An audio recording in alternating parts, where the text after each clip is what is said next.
Spalvingas, mažas, linksmas, šmaikštus ir dar nemokamas, taip galima apibūdinti studentų leidinį Newspaper. Žurnalas akademinėme pasaulyje jau 10-metį, o šiais metais skaitytojų žada pasiekti visiškai atsinaujinęs. Taigi šiandien vyko Newspaper naujų narių priėmimas. Malonu matyti naujai prisijungusius žmonės, kurie trokšta ir nori kurti kažką naujo.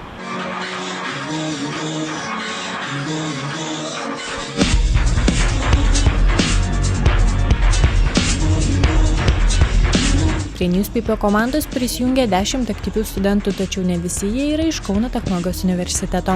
Newspaper sudaro ne vien žmonės, kurie mokosi KTU universitete, bet ir taip pat turime narių iš VDU universiteto, iš LSMU bei netgi gimnazistų.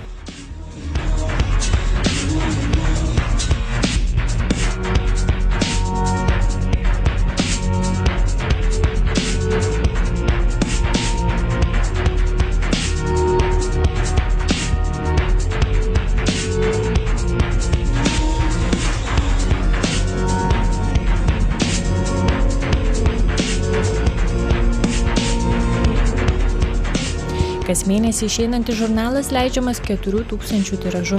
Jį galima rasti visuose Kauno universitetuose. Jeigu tu mėgsti kūrybiškumą, prisijunk ir tu, nesnausk.